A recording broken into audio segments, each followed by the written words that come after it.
আজ শেয়ার করব একদম নতুন পদ্ধতিতে মুসুরির ডাল দিয়ে মাছের ডিমের রেসিপি, যেটা দিয়ে ভাত, রুটি, পরোটা সমস্ত কিছুই একদম ছোট থেকে বড় পরিবারের সকলেই চেটেপুটে খেয়ে নেবে।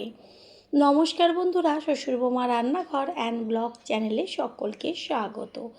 তাহলে কি করে তৈরি করব সেটাই দেখে নেওয়া যাক। প্রথমেই এইখানে নিয়েছি একটা বাটির মধ্যে মুসুরির ডাল। এবার মুসুরির ডালটাকে অনেকটা পরিমাণ জল দিয়ে প্রায় 30 মিনিট মতন ভিজিয়ে রাখবো। ডালের মধ্যে বেশি করে জল দিয়ে দিয়েছি। এবার এটা ভিজুক, একটা ঢাকনা দিয়ে ঢেকে দেব। অন্যদিকে আমি এইখানে নিয়েছি মাছের ডিম, আর মাছের ডিমটাকে ভালো করে জল পাল্টে পাল্টে ধুয়ে নিয়েছি। এবার হাত দিয়ে ভালো করে মাছের ডিমটাকে চটকে নেব। মাছের ডিমের থেকে একটা আষ্টে গন্ধ আসে, অনেকে সেইটা পছন্দ করে না। তবে আজ আমি যেই পদ্ধতিতে তৈরি করব একদমই কোনো রকম আষ্টে গন্ধ লাগবে না। তার জন্য সম্পূর্ণ ভিডিওটি দেখতে হবে। ভালো করে মাছের ডিমটাকে চটকে নিয়েছি। এটা এইভাবে থাক। এবার হাতটা ধুয়ে নিয়ে তারপরে 30 মিনিট আগে যে ডালটা জলে ভিজিয়ে রেখেছিলাম কত সুন্দর ফুলে গেছে। এবার এটাকে 5 থেকে 6 বার জল পাল্টে পাল্টে ধুয়ে জলটাকে ফেলে দিয়ে এবার সম্পূর্ণ ডাল একটা মিক্সিং জারের মধ্যে দিয়ে দিচ্ছি।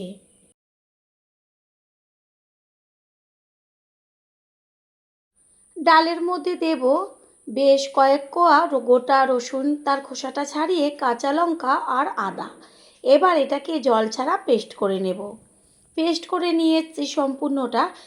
তারপর মিক্সিং জারের থেকে ডালের পেস্টটাকে তুলে মাছের ডিমের মধ্যে সম্পূর্ণটা দিয়ে দেব। দেব স্বাদের জন্য পরিমাণ মতন লবণ, কালারের জন্য হলুদ গুঁড়ো। এবার মাছের ডিমের সাথে মুসুরি ডালের পেস্ট, লবণ, হলুদ ভালো করে মেখে নেব।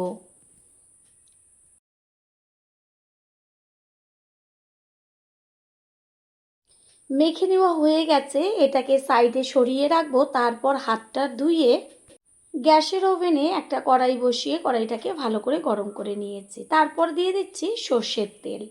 তেলের মধ্যে দিয়ে দিলাম 1 চা চামচ পরিমাণ কালো জিরে আর একটা শুকনো লঙ্কা। ফোড়নটা সুন্দর একটা ভাজা গন্ধ বেরোচ্ছে। এই পর্যায়ে ছড়িয়ে দিয়েছি 1/2 চা চামচ মতন হলুদ। হলুদ দেওয়ার সাথে সাথে এর মধ্যে দিয়ে দিচ্ছি কুচিয়ে নেওয়া পেঁয়াজ। এইখানে বড় সাইজের একটা পেঁয়াজ ব্যবহার করেছি, আর যদি মাঝারি সাইজের পেঁয়াজ ব্যবহার করেন তবে দুটো দেবেন। তারপর ভালোভাবে তেলের মধ্যে পেঁয়াজটাকে ভেজে নেব। পেঁয়াজ দেওয়ার সাথে সাথে দিয়ে দিচ্ছি ডুমো ডুমো করে বড় করে কেটে নেওয়া আলু। এই রেসিপিতে আলুটা দিলে ভীষণ ভালো টেস্ট হয়, আর যদি কারোর আলু খাওয়া বারণ থাকে তবে আলুটা স্কিপ করবেন। তবে রেসিপিটা তৈরি করার পদ্ধতি একই থাকবে। এবার আলু আর পেঁয়াজ একই সাথে ভাজা হবে। দেব 1 চা চামচ পরিমাণ লবণ। লবণটা দিলে পরে পেঁয়াজ আর আলুটা তাড়াতাড়ি নরম হয়ে যাবে। ভালো করে লবণটাকে সব কিছুর সাথে মিশিয়ে নেব। এদিকে আলুটা ভাজা হোক, অন্যদিকে গ্যাসের অন্য ওভেনে আমি একটা ফ্রাই প্যান বসিয়েছি। এবার ফ্রাই প্যানটা গরম করে নিয়ে তারপর এর মধ্যে একদম অল্প পরিমাণ সর্ষের তেল, মানে এখানে 2 চা চামচ পরিমাণ তেল আমি ব্যবহার করেছি। তারপর আস্তে করে ওই যে ডিমটা মেখে রেখেছিলাম মুসুরির ডাল দিয়ে, সেটাকে সম্পূর্ণটা ফ্রাই প্যানের উপরে দিয়ে দেব। তারপর খুন্তি দিয়ে বেশ চারদিকে সমান করে একদম যে গোলা রুটি করা হয় ঠিক সেরকমভাবে সমান করে দেব। চারদিকটা একদম সুন্দরভাবে খুন্তির পেছন দিয়ে সমান করে দেব। তারপর গ্যাসের ফ্লেম লোতে থাকবে, এটা সুন্দরভাবে ভাজা হতে থাকবে। আর এদিকে আলুটাকে একটু ওপর নিচ করে নেড়েচেড়ে নেব। তারপরই এর মধ্যে দিয়ে দেব 1.5 চা চামচ পরিমাণ রসুনের পেস্ট। আলুর সাথে রসুনের পেস্টটা ভালোভাবে ভাজতে হবে। আর এই রসুনের পেস্টটা কখন দেবেন? যখন দেখবেন আলুটা 50%-এর উপরে সিদ্ধ হয়ে গেছে, ঠিক সেই সময়ই রসুনের পেস্টটা দিতে হবে। আমি আলাদাভাবে আলুটা ভেজে নিতেই পারতাম, তবে তেল এতে বেশি লাগতো। যে কোনো সবজি হোক না কেন বা মাছ মাংস, প্রত্যেকটা জিনিসই আমাদের প্রত্যেকেরই খাওয়া খুবই প্রয়োজন, কারণ প্রত্যেকটা জিনিসের আলাদা আলাদা গুণ থাকে। তবে পরিবারের কেউ যেই সবজি বা যেই মাছ পছন্দ করে না, সেই সবজি বা সেই মাছটা একটু ভিন্নভাবে যদি রান্না করে দেওয়া হয়, আমার মনে হয় তারা সকলেই চেটেপুটে খেয়ে নেবে। রসুনের থেকে সুন্দর একটা ভাজা গন্ধ বেরোচ্ছে। এই পর্যায়ে এর মধ্যে দিয়ে দিয়েছি 1 চা চামচ পরিমাণ আদার পেস্ট।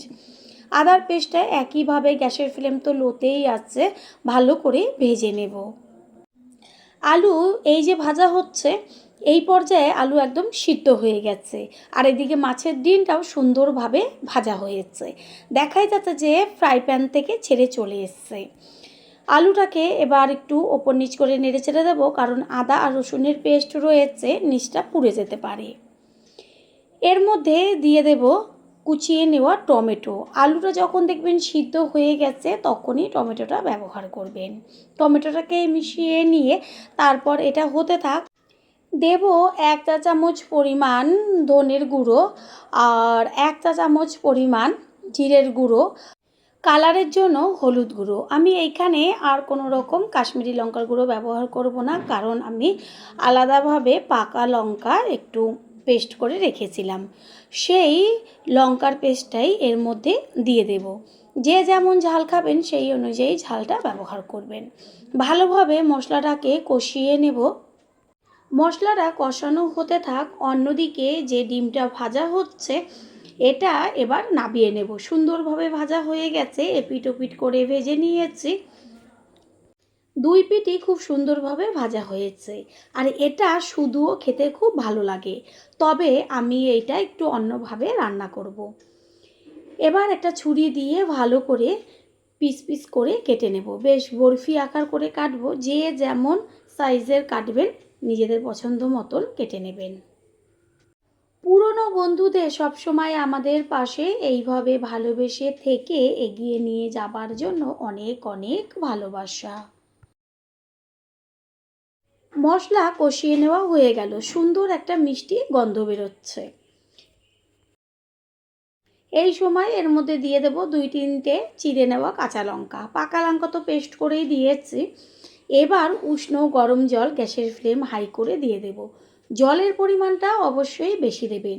জলের পরিমাণ যদি বেশি না দেন তাহলে খেতে কিন্তু ভালো লাগবে না, কারণ ঝোলের মধ্যে যখন ডিমটা দেব তখন সমস্ত ঝোল ডিমে টেনে নেবে। সেই কারণে জলের পরিমাণ বেশি দিতে হবে। কিছুক্ষণের জন্য একটা ঢাকনা চাপা দিয়ে দেব, আর আলু তো ভাজাতেই সিদ্ধ হয়ে গেছে। 3 থেকে 4 মিনিট বাদে কড়াইয়ে ঢাকনাটা সরিয়ে দিয়ে তারপরে একটু ঝোলটাকে নেড়েচেড়ে দেব। আর আলু একটা চেক করে দেখিয়ে দিচ্ছি, সম্পূর্ণ আলু সুন্দরভাবে গলে গেছে। একটু চেক করে নিয়েছিলাম লবণের প্রয়োজন, সেই কারণে 1 চা চামচ পরিমাণ লবণ দেওয়া হলো। লবণটাকে মিশিয়ে নেব। তারপরই ঝোলের মধ্যে দিয়ে দেব ভেজে নেওয়া মাছের ডিমগুলো। দেখতে কত সুন্দর লাগছে দেখতে। প্রথমবার যারা আমাদের চ্যানেল ভিজিট করছেন তাদের আন্তরিক শুভেচ্ছা ও অনেক ভালোবাসা। আমাদের রেসিপিগুলো যদি ভালো লেগে থাকে সাবস্ক্রাইব করে দেওয়ার অনুরোধ রইল, ও পাশে থাকা বেল আইকনে ক্লিক করলে পরবর্তী ভিডিওগুলো সবার আগে আপনাদের কাছে পৌঁছে যাবে। দেখতেই পাওয়া যাচ্ছে যে কতখানি পাতলা ঝোল রয়েছে। এই ঝোলটা অর্ধেকের বেশি টেনে যাবে। যে যেখান থেকে ভিডিওটি দেখছেন অবশ্যই কমেন্টের মাধ্যমে জানাবেন। আপনাদের ধন্যবাদ জানাতে পারলে সত্যি আমরা অনেক অনেক খুশি হব।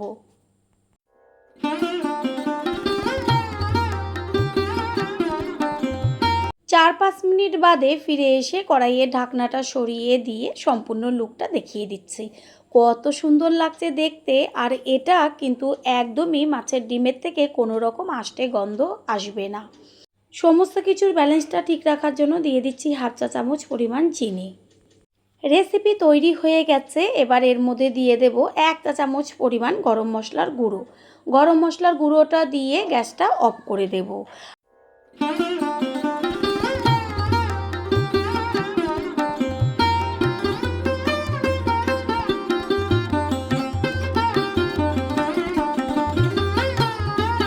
গ্যাস অফ করে দিয়েছি আর সবশেষে দিয়ে দিচ্ছি 1 চা চামচ পরিমাণ গাওয়া ঘি। ঘিটা দেওয়ার সাথে সাথে ঘিটাকে মিশিয়ে নিয়ে একটা ঢাকনা চাপা দিয়ে দেব। 5 মিনিট বাদে ফিরে এসে কড়াইয়ে ঢাকনাটা সরিয়ে দিচ্ছি। কত পাতলা ঝোল ছিল আর একটু ঠান্ডা হওয়ার পরে কত ঝোল টেনে গেছে সেটা তো দেখতেই পাচ্ছেন। এবার একটা পাত্রে তুলে নেব। তৈরি হয়ে গেল আজকের রেসিপি। আশা করি রেসিপিটি ভালো লাগলো, আর যদি ভালো লেগে থাকে একটা লাইক, কমেন্ট, পারলে একটা শেয়ার করে অবশ্যই জানাবেন। আপনাদের দেওয়া একটা লাইক ও লাইকের পাশে থাকা হাইপ আর একটা শেয়ার আমাদের কাছে অনেক অনেক গুরুত্বপূর্ণ। All friend, thanks for watching my video. আপনারা সকলে ভালো থাকবেন, সুস্থ থাকবেন। আবারও দেখা হবে অন্য কোনো রেসিপির এপিসোডে।